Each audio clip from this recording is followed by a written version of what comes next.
ঝুড়ির উপর ঠিক উপরে দেখবেন একটা ফ্যান দেওয়া আছে। এই ফ্যানের বাতাসের কারণেও মূলত একটা প্রেসার ক্রিয়েট হয় এবং সেখানেও ওজন বেড়ে যায়। চকবাজারের বিভিন্ন দোকান আছে যেখানে এই মোড়কগুলো বিক্রি করা হয়। বাংলাদেশে যত প্রোডাক্ট আছে, এমনকি বাইরের যে প্রোডাক্ট, সেগুলোরও প্যাকেট, বোতল এগুলো কি নকল বিক্রি হচ্ছে। আজকের পত্রিকার নিয়মিত আয়োজন এক্স সিরামিক্স আজকের আলাপে স্বাগত জানাচ্ছি আমি তুহিন কান্তি দাস। আজকের আলোচনার বিষয় ভাবনায় বাজার নীতি। আমাদের সঙ্গে আজকে অতিথি হিসেবে আছেন ভোক্তা অধিকার সংরক্ষণ অধিদপ্তরের সহকারী পরিচালক আব্দুল জব্বার মণ্ডল। আপনাকে স্বাগত আমাদের আয়োজনে। আব্দুল জব্বার মণ্ডল ভোক্তা অধিকার সংরক্ষণ অধিদপ্তরের সহকারী পরিচালক হিসেবে দায়িত্বরত আছেন। তিনি বাজার অভিযান পরিচালনা করে সারা দেশেই পরিচিতি পেয়েছেন এবং আমাদের সামনে এখন তিনি উপস্থিত আছেন। আমরা ওনার মাধ্যমে ভোক্তার অধিকার রক্ষায় অধিদপ্তরের ভূমিকা সম্পর্কে জানতে চাইব।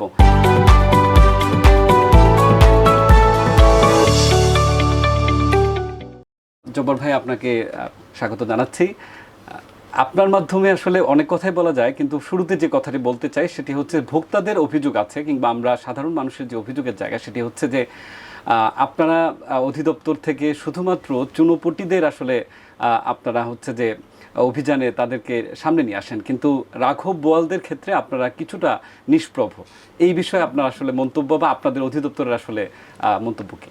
আপনি যেমনটি দাবি করছেন, এই দাবির সঙ্গে আমরা আমি দাবি করি নাই, যেটি বলা হয়, হ্যাঁ, তো ভোক্তাদের বা আপনাদের যে দাবি, সেই দাবির সাথে আমরা আসলে একমত নই।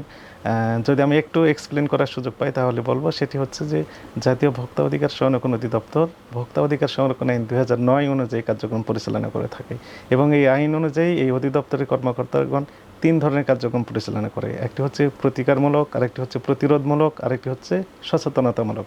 তো প্রতিকারমূলক হচ্ছে যে প্রতিকার, যেটি আমরা নিয়মিত বাজার তদারকিমূলক অভিযান পরিচালনা করে থাকি। সেক্ষেত্রে বাজারে, মিল ফ্যাক্টরি, বিভিন্ন যেখানে ভোক্তা অধিকার হরণ হচ্ছে বা লঙ্ঘিত হচ্ছে মনে হয়, সেখানে আমরা মূলত সুমোটোভাবে এই অভিযানগুলো পরিচালনা করে থাকি। আরেকটি যেমনটি বললাম যে প্রতিকারমূলক, কোনো ভোক্তা কোনো পণ্য বা সেবা ক্রয়ে প্রতারিত হলে 30 দিনের মধ্যে অভিযোগ দায়ের করতে পারবেন। তো অভিযোগ পেলে এটি প্রতিকার দেওয়ার জন্য শুনানির মাধ্যমে উভয় পক্ষকে শুনানিতে ডাকা হয়। অভিযোগকারী যদি প্রমাণ করতে পারেন তার অভিযোগ যথাযথ, সেক্ষেত্রে অভিযুক্তকে জরিমানা আরোপ করা হয় এবং আরোপিত এবং আদায়কৃত জরিমানার 25% টাকা অভিযোগকারীকে দেওয়ারও বিধান রয়েছে। একটা চমৎকার আইন এটি। আর আরেকটি হচ্ছে প্রচারমূলক। এই যে সভা, সেমিনার থেকে শুরু করে বিভিন্ন কার্যক্রম আমরা পরিচালনা করে থাকি। সোশ্যাল মিডিয়াতে আমরা অ্যাক্টিভ, আপনারা যেমনটি জানেন, এবং আমরা মিডিয়া নিয়ে যে কার্যক্রমগুলো পরিচালনা করে থাকি। আমাদের উদ্দেশ্য একটাই, যে ওভারওয়েলমিং মেজরিটি সবাই যেন সচেতন হন। আমরা যদি অভিযোগ পেয়ে থাকি যে চুনোপটি হোক অথবা রুই কাতলা হোক, অথবা যেই আপনি যে ভাষায় যেমনটি বলছেন, অভিযোগ পেলে আমরা শুনানিতে ডাকি, উভয় পক্ষকে নোটিশ জারি করি এবং শুনানির মাধ্যমে বড় বড় প্রতিষ্ঠানকেও জরিমানা করার রেকর্ড আমাদের আছে, নজির আছে। উৎপাদক পর্যায়ে যেসব শাকসবজি আমরা দেখি যেগুলো হচ্ছে উৎপাদক পর্যায়ে 8 থেকে 10 টাকা তারা হচ্ছে বিক্রি করে বাজারে, সেটা ঢাকায় এসে 50-60 বা অনেক ক্ষেত্রে সেটা 100 ছাড়িয়ে যায়। বলা হয় যে এই ক্ষেত্রে একটি বড় সিন্ডিকেট আসলে কাজ করে এবং এই বিষয়ে যেহেতু আপনারা এবং এর মাধ্যমে কিন্তু ভোক্তাদের অধিকার একেবারে যদি বলি খুবই বাজেভাবে তারা হচ্ছে তাদের অধিকার বঞ্চিত হয়। এই জায়গায় আসলে আপনাদের মানে এই বিষয়ে আপনাদের কোনো পর্যবেক্ষণ আছে কিনা, কিংবা এটা প্রতিরোধে আপনারা আসলে কোনো ধরনের পদক্ষেপের চিন্তা আছে কিনা? আমাদের অবজারভেশন হচ্ছে যে বিভিন্ন স্তরে হাত বদল হচ্ছে। একই পণ্য কয়েকবার হাত বদলের কারণে মূলত এই দামগুলো বেড়ে যাচ্ছে। এই হাত বদল যদি আমরা কমাতে পারি তাহলে আমার মনে হয় এই দামটি খুচরা পর্যায়ে আসলে কম হতে পারে। একই সাথে যদি স্মার্ট বাজার ব্যবস্থাপনা যদি আমরা ইন্ট্রোডিউস করতে পারি, তাহলে সেক্ষেত্রে কৃষকরা হয়তো পয়সা একটু বেশি পেতে পারে, আর ভোক্তারাও হয়তো শেষ পর্যন্ত টাকাটা কম দেওয়া লাগতে পারে। তাদের একটা চেক অ্যান্ড ব্যালেন্স এখানে তৈরি করা যেতে পারে। সিন্ডিকেট নিয়ে আপনারা মোটামুটি মানে এটা কি আপনারা অ্যাকনোলেজ করেন কিনা যে আছে এরকম একটা সিন্ডিকেট কাজ করছে? না, ওই যে আপনারা যেটা বলছেন সিন্ডিকেট, আসলে সিন্ডিকেট এই বিষয়টা আমি এরকমভাবে বলবো না, কিন্তু এখানে হাত বদল হচ্ছে বিভিন্ন ক্ষেত্রে। আমাদের অনেক অভিজ্ঞতা রয়েছে, মধ্যস্বত্বভোগীরাই মূলত এই কাজটি করছে। যেমনটা আমরা যদি বলি যে ইম্পোর্টেড প্রোডাক্টের ক্ষেত্রে একই রকমের ঘটনা ঘটছে। একই সাথে ভোজ্য তেল, চিনি, দেখবেন যে ডিও, এখন বলে যে এসও, এটাও কয়েক হাত বদলের কারণে মূলত এই দামটা কি হয়ে যায়, প্রাইস হাইক হয়ে যাচ্ছে, বেড়ে যাচ্ছে। কৃষিজাত পণ্যের ক্ষেত্রেও একই ঘটনা ঘটছে। এইটা আমাদের বাস্তব অভিজ্ঞতা। এবং আলুর ক্ষেত্রে ইন্ডিয়া থেকে যে আলু আসছিল, আমাদের অভিজ্ঞতা আছে যে 18-19 টাকা কেজি পড়েছে। আমাদের ঢাকা মহানগরীর যে কয়েকটি গুরুত্বপূর্ণ বাজার রয়েছে তার মধ্যে শ্যামবাজার অন্যতম। তো সেখানে আমরা দেখলাম 18-19 টাকা কেজি আলু পড়েছে তাদের ক্রয়কৃত মূল্য, পরিবহন কস্ট সহ। সে আলুটা তারা বিক্রি করছে দেখেন 52-53-56 টাকা কেজি। তাহলে কি হচ্ছে, অনেক ডিফারেন্স হয়ে যাচ্ছে, গাল্প অফ ডিফারেন্স। কিন্তু সরকার সেখানে দাম নির্ধারণ করে দিয়েছিল 45 টাকা কেজি, সেই সময়ের কথা আমি বলছি। কিন্তু আইন তারা মানতে চাচ্ছেন না। এই যে হাত বদলের কারণে মূলত ওনাদেরকে আমরা যখন বললাম যে আপনারা তো ইম্পোর্টের যে কাগজ, সেই তালিকা অনুযায়ী তো আপনি এত টাকায় বিক্রি করতে পারেন না, কারণ আপনার কস্টিং এত পড়ে নাই। তারা আমাদেরকে বলেন যে আসলে এই দামে তো আমরা কিনি নাই। কী দামে কিনেছেন? ওনারা বলছেন যে বিভিন্ন পর্যায়ে হাত বদলের কারণে শেষ পর্যন্ত এইরকমভাবে রেট বেড়ে যায়। দেশের তো একটা পরিবর্তন এসেছে। আমরা 5ই আগস্ট ছাত্রদের আন্দোলনের ফলে সরকারের বিগত সরকারের পতন হয় এবং নতুন অন্তর্বর্তী সরকার এখন দায়িত্বে আছে। এই যে ছাত্রদের যে আন্দোলনের স্পিরিট, এই জায়গা থেকে বাজারে আপনি তো মাঠ পর্যায়ে বিভিন্ন অভিযান পরিচালনা করছেন, আপনার অভিজ্ঞতা আসলে কোনো পরিবর্তন কি আসলে বাজারে, মানে এটার কোনো পরিবর্তনের ছোঁয়া কি দেখতে পেয়েছেন? বাজারে দুই রকমভাবে অ্যানালাইসিস আমরা করতে পারি। একটি হচ্ছে যে নিত্য প্রয়োজনীয় পণ্যের যে মূল্য, আমরা দেখছি যে এটি হয়তো আগের যে কোনো সময়ের তুলনায় কিছুটা এখনো স্বস্তিদায়ক অবস্থান রয়েছে, এটি একটা পরিবর্তন। আরেকটি পরিবর্তন হচ্ছে যে আমরা যে অভিযানগুলো পরিচালনা আগে থেকেই করে আসছি, এখনও করছি, তো সেক্ষেত্রে ব্যবসায়ীরা চেষ্টা করেন আমাদের কার্যক্রমকে বিভিন্নভাবে স্থিমিত করে দেওয়ার জন্য, বাধা দেওয়ার জন্য। এটি স্বাভাবিক, অপ্রিয় হলেও এটি সত্য। কিন্তু হয়তো এখন তারা এই কাজগুলো হয়তো করছে না, বা করলেও এটি তাদের হালে পানি পাচ্ছে না, অথবা আমরা কিছুটা বাধাহীনভাবে কাজগুলো করতে পারছি, এটা একটা ফ্যাক্ট। এই যে আধুনিকায়নের ফলে ভোক্তাদের ঠকানোর যে বিভিন্ন ধরনের ইলেকট্রনিক ডিভাইস, সেগুলো নিয়ে কি আপনাদের কোনো ধরনের নির্দেশনা আছে কিনা, বা আপনারা ভোক্তা পর্যায়ে কাজ করতে গিয়ে আপনাদের অধিদপ্তর থেকে এগুলো আসলে যেন ভোক্তারা প্রতারিত না হয়, সেটার কোনো পদক্ষেপ কিংবা কোনো ধরনের নির্দেশনা আছে কিনা আপনাদের কাছে? একটা হচ্ছে যে পেট্রোল পাম্প, যেটি নিয়ে অনেক অভিযোগ আমাদের কাছে আসে যে প্রায় পেট্রোল পাম্পে কি হয়, ওজনে কম দেওয়া হয়। আমরা অনেক এরকম ধরেছি যে আসলে কম দেওয়া হচ্ছে, আমরা যখন যাচ্ছি সঙ্গে সঙ্গে কম পাচ্ছি, আবার তারা কারেকশন করছে। এবং এই ডিভাইসগুলো এমনই যে কয়েক সেকেন্ড লাগে এটি কারেকশন করার জন্য, হয়তো কয়েকটা বাটনে চাপ দিলেই দেখা যাচ্ছে যে কারেকশন হয়ে যাচ্ছে। তো এরকম অনিয়ম আসলে রয়েছে, এটি ফ্যাক্ট।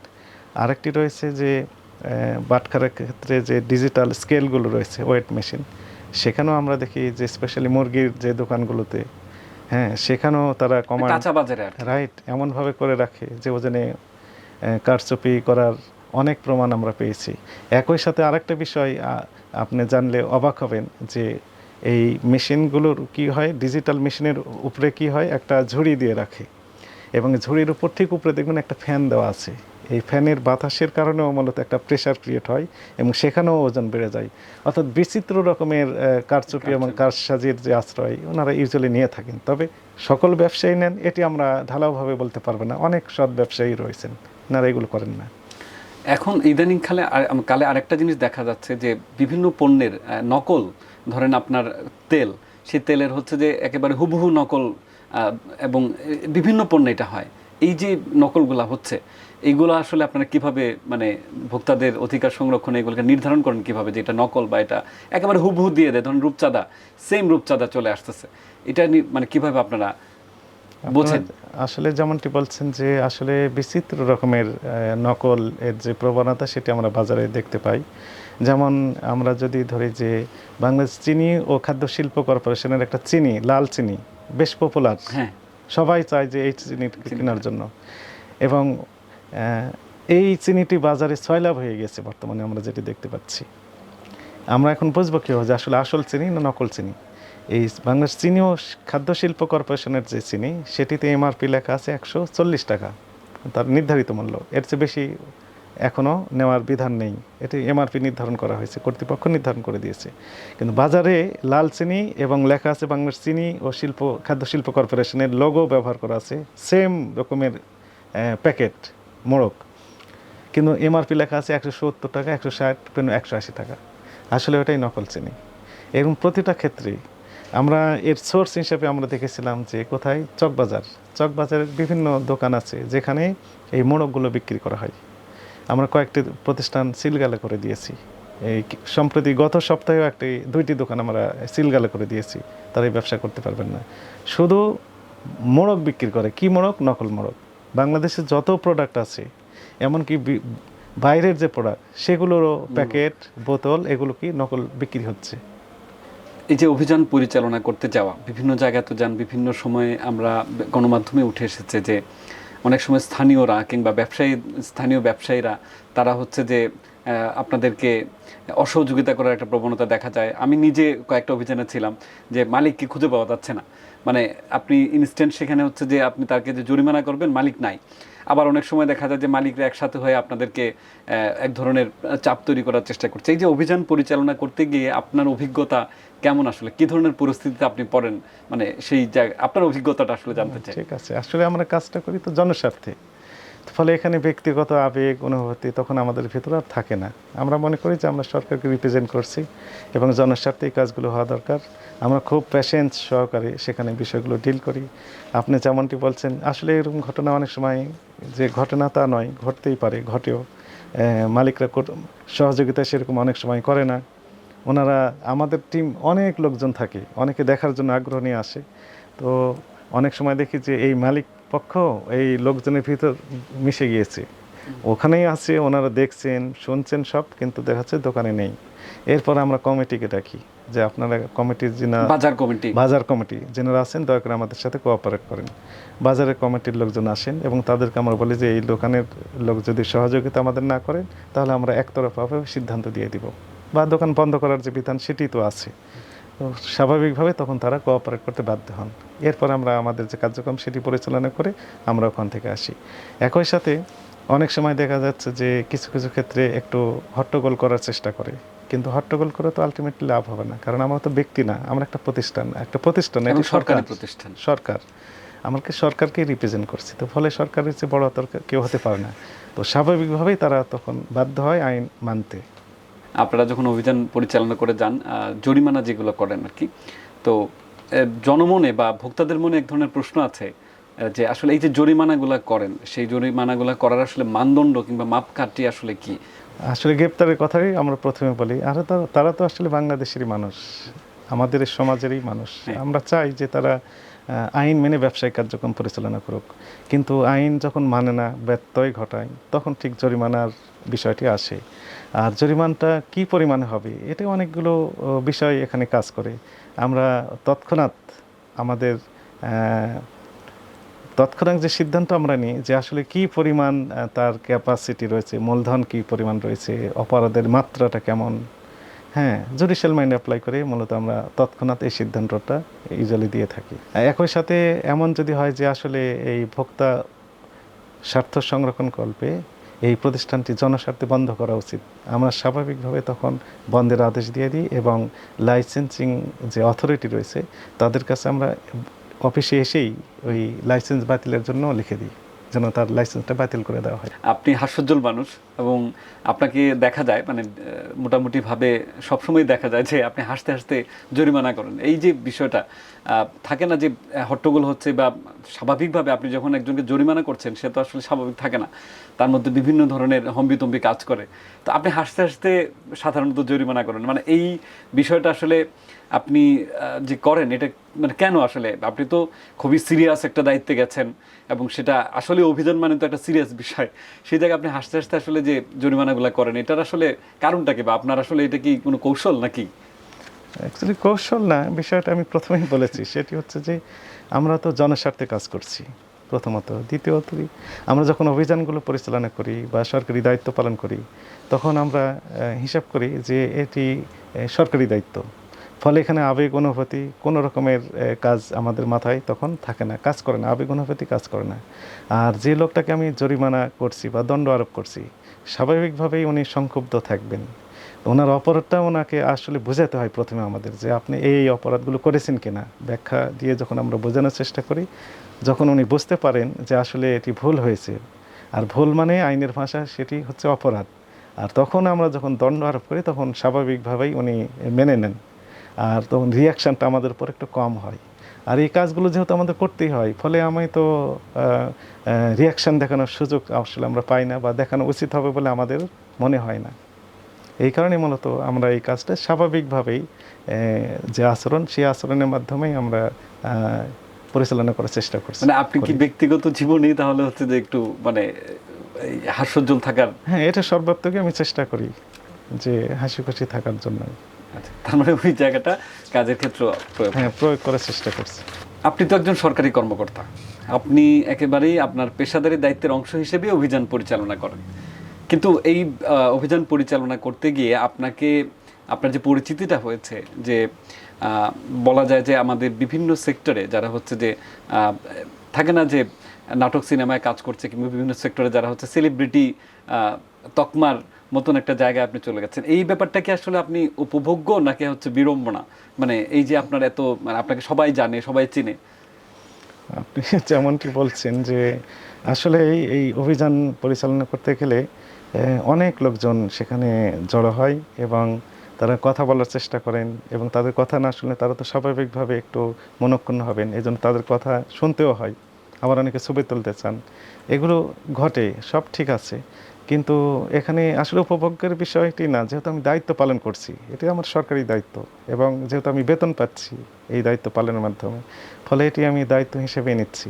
একই সাথে এটি উপভোগ্য না, আবার বিড়ম্বনাও তো বলা যাবে না, কারণ জনস্বার্থে আমি কাজগুলো করে যাচ্ছি। এমনিতে ব্যক্তিগত পরিসরে তো আপনাকে সবাই চেনে, মানে এটার জন্য কোনো ধরনের মানে আলাদাভাবে নজরে আসেন? অন্য অনেক সরকারি কর্মকর্তা কিন্তু আছে, এবং আপনার পদাধিকারের কথা যদি বলি বা সরকারি দায়িত্বের জায়গা থেকে বলি, অনেকেই কিন্তু তাদের দায়িত্ব পালন করছে। আপনারটা ব্যতিক্রম হয়ে গেছে। এটাকে আসলে উপভোগ করেন না? মানে না, আসলে আমার পদ তো একদম ছোট ছোট পদ, খুব বড় পদ তা না, কিন্তু কাজের মাধ্যমেই মূলত এই যে পরিস্থিতিটা সেটি আসছে। একই সাথে আমাদের অধিদপ্তরের মহাপরিচালক মহোদয় থেকে শুরু করে আমাদের যে সহকর্মী আছেন সকলেই, আমাদের যে স্টাফ রয়েছেন, এনারাও তো আমাদেরকে হেল্প করছেন। এই কারণে মূলত আমরা টিম ওয়ার্ক করছি। এটা আমাদের ব্যক্তিগত বা ইন্ডিভিজুয়াল যে ওয়ার্ক সেটি না, আমরা টিম ওয়ার্ক করছি। আমরা দ্য পিপল অফ ডিএনসিআরপি, আমরা বলি ভোক্তা অধিদপ্তরে আমরা লোকপাল, ফলে আমরা জনস্বার্থে কাজ করছি। এখানে এককভাবে কোনো ক্রেডিট আমাদের নেই। আমাদের সহকর্মী যিনারা রয়েছেন সবাই কাজ করছেন, কিন্তু কারো উপর একটু ফোকাস বেশি পড়ে, কারো উপর ফোকাস একটু কম পড়ে। অর্থাৎ মিডিয়া সহকর্মী যিনারা রয়েছেন এনারা হয়তো আমার উপর বেশি হয়তো ফোকাসিং করেছেন, এই জন্য আমার কাজটাই আপনারা দেখতে পাচ্ছেন। কিন্তু আমাদের অন্যান্য যে সহকর্মী রয়েছেন ওনারা আমার চেয়ে অনেক বেশি কাজ করছেন। আপনাদের অভিযান নিয়ে জনসাধারণের মাঝে, যেহেতু হচ্ছে যে বিভিন্ন সময়, বিশেষ করে এইবারের যে ঈদের সময় আমরা একটু ব্যতিক্রম দেখলাম যে আমাদের যে নিত্যপণ্যের বাজারটা, তো অভিযান নিয়ে অনেকের, সাধারণের মাঝে এক ধরনের আগ্রহের জায়গা আছে যে এই অভিযানগুলো আরও বেশি বেশি পরিচালনা করা উচিত। তো এই যে সেই অভিযানগুলো আসলে একটা আমরা দেখেছি সীমিত পরিসরে, এবং সেটাকে আসলে জনবলের সংকটের কারণে, নাকি হচ্ছে আপনারা নীতিগতভাবেই আসলে একেবারে মানে স্পেসিফিকভাবে অভিযান পরিচালনা করেন? তো এই যে মানুষের মধ্যে একটা প্রত্যাশা আছে যে অভিযানগুলো আরও একটু বেশি বেশি হইলে ভালো, তো সেটা কেন হচ্ছে না? মানে আপনারা কি জনবল সংকট, নাকি হচ্ছে আপনারা নীতিগতভাবেই আসলে এই অভিযানের পরিসর সীমিত রাখেন? আমাদের কার্যক্রমের কারণে ভোক্তাদের প্রত্যাশা আমাদের উপর অনেক বেশি, আইনে কাভার করে না, এইরকম অভিযোগ আমাদের কাছে দেন। আমরা যখন জিজ্ঞেস করি, আপনি তো জানেন যে এটা আমাদের আইনে কাভার করে না, ফলে সলিউশন আমরা দিতে পারছি না আলটিমেটলি। তো ওনাদের বক্তব্য এরকম যে যেহেতু আপনার কাজ করছেন, এই জন্য আমাদের দাবি যে হয়তো এই সলিউশনটা আপনার কাছ থেকে পাবো, এই জন্য মূলত তারা অভিযোগ দেন। আর অভিযানের ক্ষেত্রেও একই রকমের বিষয়, সেটি হচ্ছে যে আমাদের সর্বোচ্চ ত্যাগ আমরা মানে স্বীকার করছি। আমাদের যে সহকর্মী রয়েছেন, ঈদের সময় আপনি যেমন বললেন যে সর্বোচ্চ যে টিম, মহাপরিচালক আমাদের সকল টিম বের করে দিয়েছেন। এরপরও জনগণের প্রত্যাশা আরও বেশি। তো এই প্রত্যাশা পূরণের জন্য আমাদের আসলে লোকবল আর একটু দরকার। আমাদের লোকবল জেলা পর্যায়ে একজন কর্মকর্তা, একজন স্টাফ, এই নিয়ে মূলত সেট আপ 64 জেলায়। আর বিভাগীয় কার্যালয় সেখানে রয়েছে। বিভাগীয় কার্যালয় মূলত জেলাগুলোর কার্যক্রম তদারকি করার কথা, কিন্তু বিভাগের যিনি প্রধান থাকেন, এই প্রধান সহ অন্যান্য যে সহকর্মী আছেন সবাই ঈদের সময় বা অন্যান্য সময় এই তদারকিমূলক কার্যক্রম পরিচালনা করেন, অভিযোগ নিষ্পত্তি করেন, প্রচারমূলক কার্যক্রম পরিচালনা করেন। ফলে আমাদের লোকবল যদি আর একটু বাড়ানো যায় অধিদপ্তরের, তাহলে আমার মনে হয় ভোক্তারা আরও বেশি সুফল পাবেন। আপনি একজন কর্মকর্তা, আপনার তো এখতিয়ার আছে যে আপনি চাইলে একটা সিদ্ধান্ত নিতে পারেন। এই অভিযানের সিদ্ধান্তগুলো কি আপনি নেন, নাকি হচ্ছে যে অধিদপ্তরের সামগ্রিক সিদ্ধান্তের ফলাফল হচ্ছে যে আপনি বা যে কেউ অপারেশনে যাচ্ছে? আপনি যেহেতু একদম ভিতরের কথাই জানতে চাচ্ছেন, তাহলে আমরা একদম খোলামেলাই যদি বলি, সেটি হচ্ছে যে এই অধিদপ্তর বাণিজ্য মন্ত্রণালয়ের অধীনে। তো বাণিজ্য মন্ত্রণালয়ের যিনি মন্ত্রী থাকেন বা বর্তমানে উপদেষ্টা মহোদয় রয়েছেন, ওই উপদেষ্টা মহোদয় সরাসরি অনেক সময় বলে দেন যে এই বিষয়গুলো আমরা যেন দেখভাল করি। একই সাথে বাণিজ্য মন্ত্রণালয়ের সচিব স্যার থাকেন, সচিব স্যার নির্দেশনা দেন মাঝে মধ্যে যে এই বিষয়গুলো আমরা যেন দেখি বা অভিযান পরিচালনা করি। একই সাথে আমাদের অধিদপ্তরের মহাপরিচালক মহোদয় রয়েছেন এবং আইন অনুযায়ী মহাপরিচালক এই মহোদয় আইন বাস্তবায়ন করার এখতিয়ার রয়েছে এবং ডেলিগেশন অফ পাওয়ার এই বলেই মূলত মহাপরিচালক মহোদয় আমাদের উপর এই পাওয়ারটা ন্যস্ত করেন লিখিত আদেশ দিয়ে। তো ফলে মহাপরিচালক মহোদয় আমাদের উপর প্রায় প্রতিদিন আমাদের হোয়াটসঅ্যাপে একটা গ্রুপ রয়েছে দেশব্যাপী, আমাদের যে কর্মকর্তারা আমরা রয়েছি সেখানে মাঝে মাঝে ইনস্ট্রাকশন দেন যে এই মুহূর্তে, যেমন ঈদের কথা যদি আমরা ধরি, তাহলে ঈদের আগেই মূলত আমাদের একটা মিটিং হয়েছিল আমাদের ঢাকা বিভাগীয় কার্যালয়ের যে উপপরিচালক মহোদয় রয়েছেন, আবার কার্যক্রমের পরিচালক মহোদয় রয়েছেন এবং ডিজি স্যার, যে আসলে কি ডিজাইনে আমরা কাজ করব, রোজার শুরুতে আমরা কি দেখব, রোজার মিডিলের দিকে আমরা কি দেখব, শেষের দিকে আমরা কি দেখব। যেমনটা আমরা দেখলাম যে তেল নিয়ে একটু সমস্যা তৈরি হতে যাচ্ছিল, ভোজ্য তেল, সেগুলো আমরা দেখেছি। এছাড়া রোজা কেন্দ্রিক যে নিত্য প্রয়োজনীয় পণ্য যেমন ছোলা থাকে, বেগুন থাকে, সেমাই, এগুলো থাকে, সেগুলো আমরা দেখেছি। এরপরে আমরা দেখলাম যে মাংসের বাজার, হ্যাঁ সেটি আমরা দেখেছি। একই সাথে কাপড়ের বাজার আমরা দেখলাম, কসমেটিক্স দেখলাম, সর্বশেষ বলা হলো কি পরিবহন সেক্টর জন্য আমরা দেখি। তো এরকম ডিজাইন এটি হেডকোয়ার্টার থেকেই মূলত এই প্ল্যান করা থাকে। তো এই প্ল্যান অনুযায়ী আমরা কার্যক্রম পরিচালনা করে থাকি। 2009 সালের ভোক্তা অধিকার আইন অনুযায়ী ভোক্তা অধিদপ্তরের যাত্রা শুরু। আজকে 25 সালে আমরা আছি। এই 15-16 বছরে আসলে আপনাদের জায়গা থেকে ভোক্তাদের অধিকার সংরক্ষণে আপনারা কতখানি আসলে সফল, কিংবা পর্যবেক্ষণটা কি আসলে এই 16 বছরের অর্জন যদি বলি, কিংবা হচ্ছে যে মূল্যায়ন যদি বলি? আমরা যখন প্রথমে আসি এই অধিদপ্তরে, এই সময় আমরা হোটেল রেস্টুরেন্টগুলোতে আমরা দেখতাম যে কোনো মূল্য তালিকা ছিল না, মুদি দোকানগুলো থেকে শুরু করে মূল্য তালিকা দেওয়ার ছিল না। এখন দেখবেন যে প্রায় প্রত্যেকটা রেস্টুরেন্টগুলোতে মূল্য তালিকা একদম সুন্দরভাবে টাঙিয়ে দেওয়া আছে এবং এই যে মূল্য তালিকা প্রদর্শনকৃত মূল্য অপেক্ষা অধিক মূল্যে পণ্য বিক্রির রেকর্ড আপাতত আমরা এখন আর পাই না, এরকম অভিযোগ আমাদের কাছে নেই। মুদি দোকানগুলোতেও দেখবেন যে মূল্য তালিকা দিয়েছেন, এটা একটা পজিটিভ দিক। এইরকমভাবে প্রতিটা সেক্টরে আমরা কিছুটা হলেও দেখতে পাচ্ছি যে ডেভেলপমেন্ট হয়েছে। পরিবহন সেক্টর নিয়ে প্রতি বছর ঈদের আগে ইউজুয়ালি ব্যাপক রকমের অভিযোগ আমাদের কাছে আসতো বা ঈদের পরে আমরা অভিযোগগুলো নিষ্পত্তি করতাম, কিন্তু এইবারে আমরা আপনারা জানেন যে একদম অভিযোগ প্রায় শূন্যের কোঠায়, অভিযোগ নেই বললেই চলে। তো প্রতিটা সেক্টরেই মূলত আমরা একটু একটু করে ইমপ্রুভমেন্টের দিকে আমরা যাচ্ছি।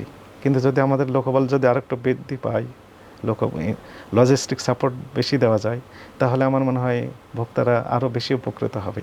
অভিযোগ যে দায়ের করা আপনাদের কাছে, এটা যদি একটু সংক্ষিপ্তভাবে বলেন, কিভাবে আসলে ভোক্তা কোনো একটা বিষয়ে অভিযোগ করবে আপনাদের কাছে? আমাদের কাছে অভিযোগ দায়ের করার জন্য একটা সফটওয়্যার মহাপরিচালক মহোদয় উদ্বোধন করেছেন, সেটি হচ্ছে www.dncrp.com।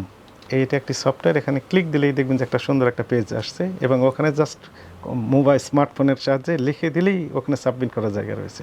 আমরা সঙ্গে সঙ্গে অভিযোগটা পেয়ে যাবো এবং উনি একটা SMS-এর মাধ্যমে একটা অভিযোগ নম্বর পেয়ে যাবেন, একটা OTP পাবেন, একটা পিন নাম্বার পাবেন। এই পিন দিয়ে উনি বাসায় বসে থেকে দেখতে পাবেন যে কোন কর্মকর্তার কাছে এই অভিযোগটা গিয়েছেন, তার কন্ট্যাক্ট নাম্বার কত, হ্যাঁ, এবং তার সাথে যোগাযোগ করার জন্য যে সুযোগটা সেটি পাবেন। এই অভিযোগ কোন পর্যায়ে রয়েছে, শুনানি হয়েছে, নিষ্পত্তি হলো কীভাবে, বিস্তারিত তথ্য উনি বাসায় বসে থেকে জানতে পারবেন এবং একটি শুনানিতেই মূলত নিষ্পত্তি হয়ে থাকে যদি জটিলতা না থাকে। ধন্যবাদ জব্বার ভাই আপনাকে। দর্শক আপনারা যারা আমাদের সঙ্গে ছিলেন সবাইকে ধন্যবাদ। আজকের মতো শেষ করছি। আমি তুহিন কান্তি দাস বিদায় নিচ্ছি। জব্বার ভাই আপনাকে ধন্যবাদ। আপনাকেও ধন্যবাদ এবং সুপ্রিয় দর্শক শ্রোতা আপনাদেরও ধন্যবাদ।